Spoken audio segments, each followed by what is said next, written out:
Lesson 5 more about flash CS 6 flash CS 6 के बारे में और जानकारी। हेलो किड्स, आज हम एक बहुत ही मज़ेदार और क्रिएटिव टॉपिक पर बात करने जा रहे हैं, फ्लैश CS 6। फ्लैश एक ऐसा सॉफ्टवेयर है जो आपको मूविंग कार्टून्स, एनिमेशंस और शॉर्ट मूवीज बनाने की शक्ति देता है। आपने टीवी पर कार्टून तो देखे ही होंगे, अब सोचो कि आप खुद ऐसे कैरेक्टर्स को एनिमेट कर सकते हो। फ्लैश CS 6 का इस्तेमाल करके हम किसी भी ऑब्जेक्ट को मूव करा सकते हैं, उसे रंग बिरंगे कलर्स दे सकते हैं और उसे एक स्टोरी का हिस्सा बना सकते हैं। इस लेसन में हम सीखेंगे फ्लैश को कैसे खोलते हैं, फ्लैश के स्टेज, टूल्स, टाइमलाइन और फ्रेम्स क्या होते हैं और कैसे एनिमेशंस क्रिएट किए जाते हैं। तो चलिए स्टेप बाय स्टेप सीखते हैं कि फ्लैश CS 6 से एनिमेशन की दुनिया में कैसे एंट्री लेते हैं। अंडरस्टैंडिंग द कंटेंट, समझते हैं अध्याय को विस्तार से। फ्लैश क्या है?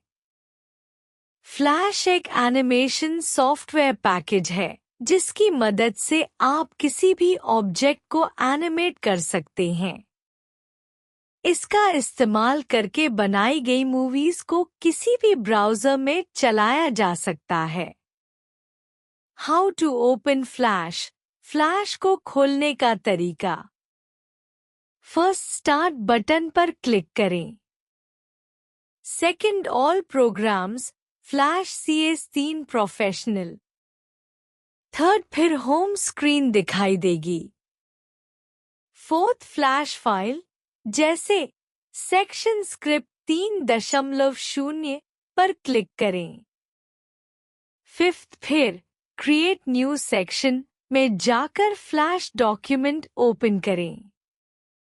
स्टेज क्या होता है? स्टेज एक ड्राइंग बोर्ड की तरह होता है जहां हम ग्राफिक्स और एनिमेशंस बनाते हैं। डिफ़ॉल्ट साइज होता है 550x440 pixels. Did you know? View, zoom in बटा जूम आउट क्लिक करके स्टेज का साइज बदल सकते हैं। टूल्स पैनल, यह पैनल 4 हिस्सों में डिवाइडेड होता है। Tools, view, options, colours. इससे हम ऑब्जेक्ट को ड्रॉ, पेंट, सिलेक्ट और मॉडिफाई कर सकते हैं। टाइमलाइन, यह एक रेक्टेंगुलर विंडो होती है जो स्टेज के ऊपर बनी होती है। टाइमलाइन का काम होता है फ्रेम्स और लेयर्स के जरिए पूरे एनिमेशन को कंट्रोल करना। फ्रेम्स, फ्रेम्स ऑब्जेक्ट को एनिमेट करने में हेल्प करते हैं। हर एनिमेशन छोटे छोटे फ्रेम्स से मिलकर बनती है। लेयर्स, हर लेयर का अपना एक टाइमलाइन होता है जिसमें एंडलेस फ्रेम्स हो सकते हैं। लेयर स्टेज के लेफ्ट साइड में होती है। की फ्रेम्स, की फ्रेम्स ऑब्जेक्ट की प्रॉपर्टीज जैसे उसकी साइज, पोजीशन, कलर आदि में हुए बदलावों को डिफाइन करते हैं। ये एनिमेशन में इम्पॉर्टेंट चेंजेस को रिप्रेजेंट करते हैं। प्रॉपर्टी इंस्पेक्टर क्या होता है? प्रॉपर्टी इंस्पेक्टर एक ऐसा पैनल होता है जहां से हम ऑब्जेक्ट की सेटिंग्स बदल सकते हैं, जैसे कि कलर, साइज, पोजीशन आदि। इससे हम किसी भी डॉक्यूमेंट की प्रॉपर्टीज को बहुत आसानी से कस्टमाइज कर सकते हैं। इसे खोलने के लिए क्लिक ऑन मॉडिफाई डॉक्यूमेंट। एक डॉक्यूमेंट प्रॉपर्टीज डायलॉग बॉक्स खुलेगा। इसमें आप स्टेज का साइज, बैकग्राउंड कलर और फ्रेम रेट सेट कर सकते हैं। इस डायलॉग बॉक्स से हम फ्लैश डॉक्यूमेंट के प्रॉपर्टीज को पूरी तरह कंट्रोल कर सकते हैं। Steps to apply gradient fill in an object. Gradient fill कैसे लगाएं? ग्रेडियंट फिल का मतलब होता है ऑब्जेक्ट में रंगों का धीरे धीरे ब्लेंड होना, जैसे एक कलर से दूसरे कलर में soft transition. Step by step process. First object को सिलेक्ट करें सिलेक्शन टूल से। सेकंड फिर पेंट बकेट टूल पर क्लिक करें। थर्ड फिल कलर पर क्लिक करें और कोई भी रंग चुने कलर पैलेट से। फोर्थ फिर ग्रेडियंट इफेक्ट पर क्लिक करें और ऑब्जेक्ट पर अप्लाई करें। ग्रेडियंट फिल्स ऑब्जेक्ट को विजुअली अपीलिंग बनाते हैं और एनिमेशन में डेप्थ देते हैं। Gradient fill and commands on objects. Gradient fill के दो प्रकार होते हैं। फर्स्ट लिनियर ग्रेडियंट, यह एक सीधी लाइन में रंगों का धीरे धीरे बदलना दिखाता है। सेकंड रेडियल ग्रेडियंट, यह रंगों को एक गोल पैटर्न में फैलाता है, जैसे सेंटर से बाहर की तरफ। ग्रेडियंट फिल कैसे अप्लाई करें? ऑब्जेक्ट को सिलेक्शन टूल से सिलेक्ट करें।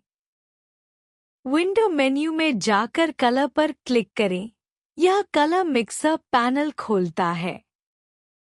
फिल स्टाइल बॉक्स पर क्लिक करें और लिनियर या रेडियल ऑप्शन चुनें। अब ऑब्जेक्ट पर क्लिक करें, ग्रेडियंट फिल अप्लाई हो जाएगा। Commands on objects. ऑब्जेक्ट पर कमांड्स देना। Selecting an object. ऑब्जेक्ट को सिलेक्ट करना जरूरी होता है ताकि आप उस पर कोई कमांड दे सकें। Click the selection tool. Mouse से ऑब्जेक्ट को ड्रैग करके सिलेक्शन बॉक्स बनाएं। जब सही एरिया सिलेक्ट हो जाए तो माउस छोड़ दें। Did you know? Double click करने से ऑब्जेक्ट का फिल और स्ट्रोक दोनों सिलेक्ट हो जाते हैं। Rotating an object. ऑब्जेक्ट को घुमाना। ऑब्जेक्ट सिलेक्ट करें। Click on modify, transform, rotate skew. Object के कोनों पर हैंडल दिखाई देगा। माउस से हैंडल को पकड़कर ऑब्जेक्ट को घुमाएं। बाहर क्लिक करके ट्रांसफॉर्म से बाहर आ जाएं। कॉपिंग मूविंग द ऑब्जेक्ट। कॉपी और मूव करना। ऑब्जेक्ट को सिलेक्ट करें। Click on edit, copy. फिर एडिट, पेस्ट पर क्लिक करें या ऑब्जेक्ट को ड्रैग करके नई जगह ले जाएं। इससे आप एक ही ऑब्जेक्ट के मल्टीपल कॉपीज बना सकते हैं और उन्हें रिपोजिशन कर सकते हैं। What is animation? एनिमेशन का मतलब है एक ऐसी ड्राइंग जिसे इस तरह बनाया और जोड़ा गया हो कि वो मूवमेंट दिखाए।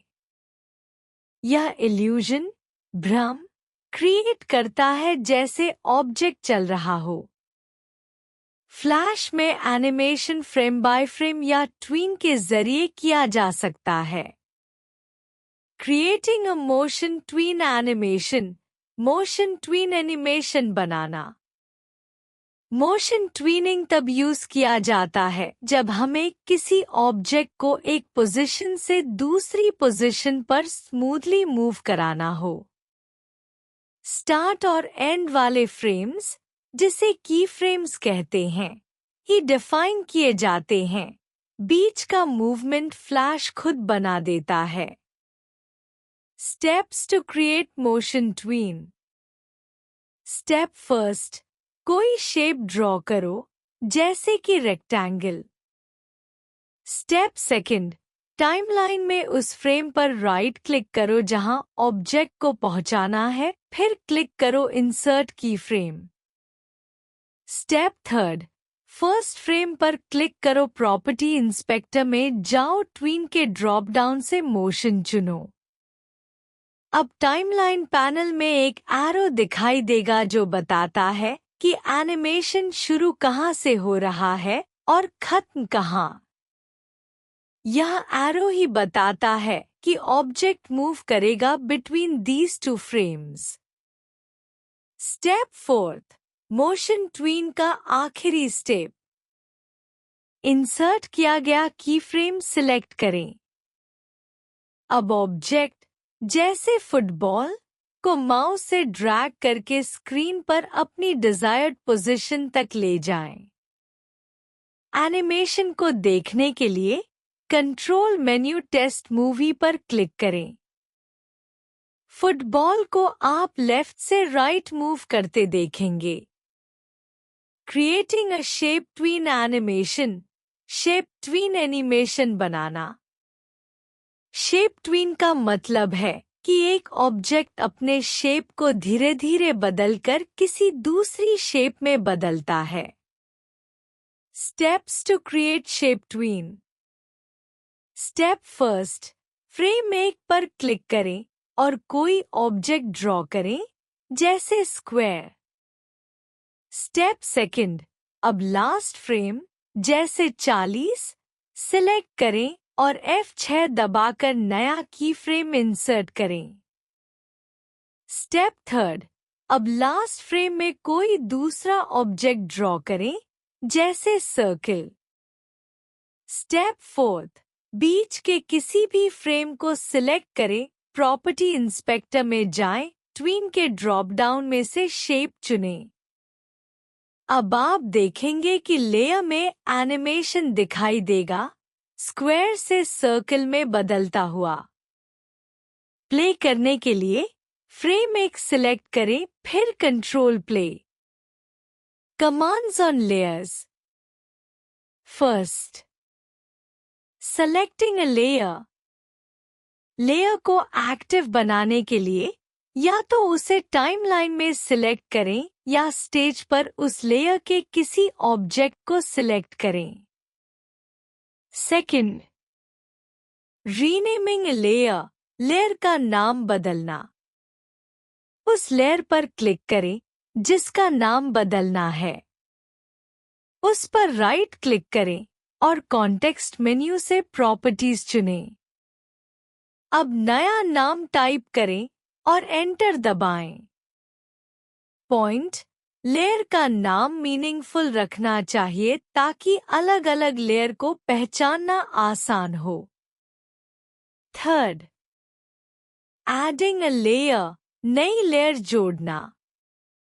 इंसर्ट लेयर बटन पर क्लिक करें या मेन्यू बार से इंसर्ट टाइमलाइन लेयर पर क्लिक करें। इससे एक नई ब्लैंक लेयर टाइमलाइन में जुड़ जाएगी जिसमें आप नया ऑब्जेक्ट डाल सकते हैं। Fourth, show hide layers, layer को दिखाना या छिपाना।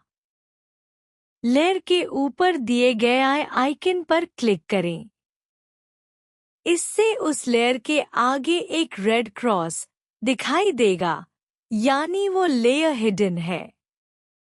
उसी रेड क्रॉस पर फिर से क्लिक करने से लेयर दोबारा विजिबल हो जाएगी। इससे आप किसी भी लेयर को टेम्परेरीली छिपाकर बाकी ऑब्जेक्ट्स पर आसानी से काम कर सकते हैं। लॉक लेयर, लेयर को लॉक करना। जिस लेयर को लॉक करना है उस पर क्लिक करें। टाइमलाइन में ब्लैक डॉट दिखेगा। इसका मतलब है कि लेयर अब लॉक हो गई है। लॉक हुई लेयर में अब आप कोई ऑब्जेक्ट मूव या सिलेक्ट नहीं कर सकते। Useful when you want to protect some content from accidental editing.